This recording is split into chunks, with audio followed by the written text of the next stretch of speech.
Bonjour à tous et bienvenue dans ce deuxième volet de ma trilogie consacrée au sport et à la propagande. Après l'Italie de Mussolini, direction l'Allemagne d'Hitler. Allez, c'est parti.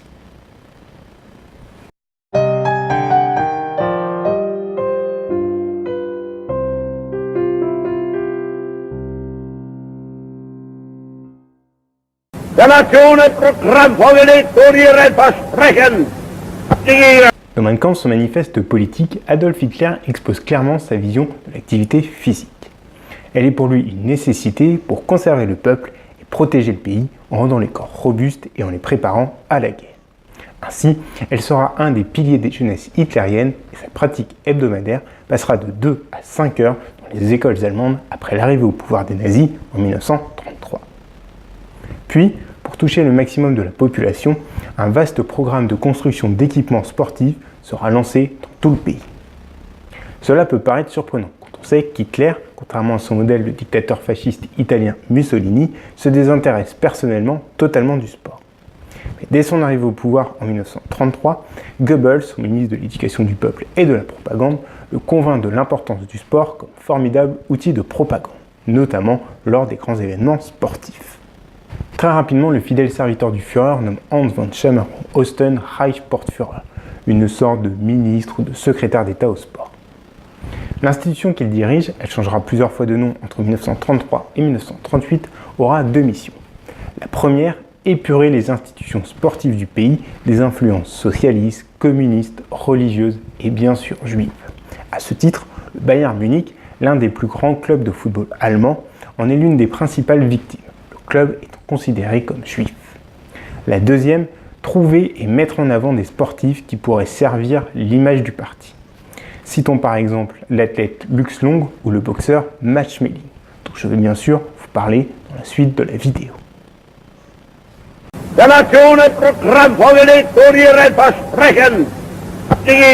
S'ils ne sont pas le fait de leur volonté, la désignation de Berlin ayant été obtenue en 1931, les Jeux Olympiques de 1936 sont vus comme une formidable opportunité par les nazis de fédérer le peuple allemand autour du sport, de lui montrer la puissance du régime, mais également de donner une bonne image au monde entier, alors que les premières critiques commencent à se faire entendre sur la politique raciale du régime. Ainsi, pendant toute la période olympique, les lois anti-juives sont suspendues et les SA, le groupe paramilitaire nazi, est tenu de se tenir tranquille. Le but est de donner une image apaisée du pays. Pour impressionner le peuple allemand et les étrangers, Hitler fait construire un stade de 100 000 places relié à une esplanade pouvant accueillir 300 000 personnes.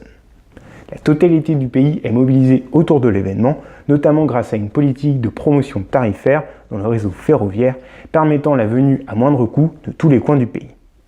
Enfin, Hitler peut compter sur ses sportifs pour parfaire l'événement.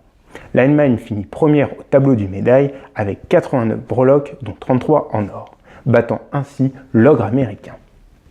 Et pour que les images restent et qu'elles puissent être réutilisées, la quinzaine olympique est immortalisée par la cinéaste Leni Riefenstahl dans son film de propagande Olympia, connu aussi sous le nom des Dieux du Stade, tourné essentiellement durant les Jeux Olympiques.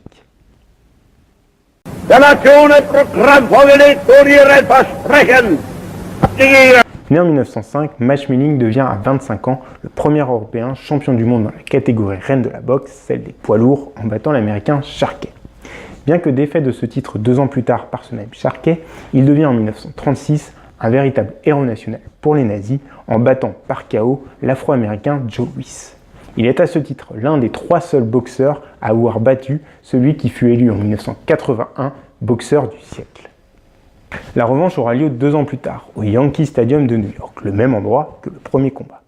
Depuis cette date, Joe Louis est devenu champion du monde. Inutile donc de dire que ce combat prend une importance considérable dans les 2 camps. Ainsi, Hitler et Roosevelt, les 2 chefs d'État concernés, rencontreront leurs champions respectifs. Malheureusement pour Schmeling, l'affrontement tourne court. Joe Louis l'envoie au tapis et boucle le combat en une seule reprise. Le héros national n'est plus. Schmeling dira « Après ce combat, je n'existais plus pour Hitler. Mon nom avait disparu des journaux. » Bien qu'idole du régime, il conserve toujours ses distances avec ce dernier.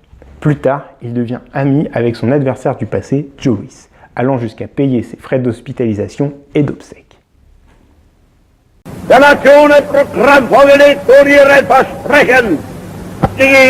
Pour Hitler, le garçon allemand doit être svelte et élancé, rapide comme un lévrier, solide comme du cuir et dur comme du fer. Lux Long répond parfaitement à la première partie de la phrase. Sauteur en longueur longiligne et élégant, il est, à l'ouverture des Jeux Olympiques en 1936, le fer de lance de la délégation allemande en athlétisme. Cette dernière a fort à faire, ayant comme principal adversaire l'armada américaine dont fait partie un jeune noir, Jesse Owens, multiple recordman du monde. Les deux hommes ont le même âge, 23 ans, quand ils vont s'affronter ce 4 août 1936 dans l'épreuve du saut en longueur. Long est favori, bien que Jesse Owens soit recordman du monde de la discipline et récent champion olympique du 100 mètres. Dans un super mano à mano où chacun prendra la tête du concours, c'est Owens qui a le dernier mot. Long, beau joueur, mais surtout admirateur d'Owens, salue le vainqueur. Comme Schmeling et Lewis, Long entretiendra une solide mais courte amitié avec Owens. En effet, il est mortellement blessé lors du débarquement allié en Sicile en 1943. Quant à Owens, il remporta 4 médailles d'or lors des Jeux Olympiques de 1936, sur 100, 200, 4 x 100 mètres et en saut en longueur. 4 médailles comme autant de pieds de nez à la politique raciale d'Hitler et à la ségrégation en cours aux États-Unis. La politique sportive hitlérienne a globalement eu de meilleurs résultats que la politique sportive fasciste italienne, notamment sur la pratique du sport au sein de la population. Il faut dire que l'Allemagne part de beaucoup moins loin, puisque le sport est déjà une politique importante du régime précédent, celui de la République de Weimar. Au crépuscule de la guerre, le sport allemand renaîtra rapidement de ses cendres, avec notamment le succès des sportifs est-allemands ou encore la victoire des footballeurs de l'Ouest lors de la Coupe du Monde de 1954, dans ce qui sera appelé le miracle de Berne. Mais cela est une autre histoire. Voilà, j'espère que ce deuxième volet vous a plu. N'hésitez pas à regarder le précédent dont le lien apparaît sur votre écran. Moi, je vous dis à dans quelques jours pour la suite et la fin de cette trilogie. En attendant, portez-vous bien et à bientôt.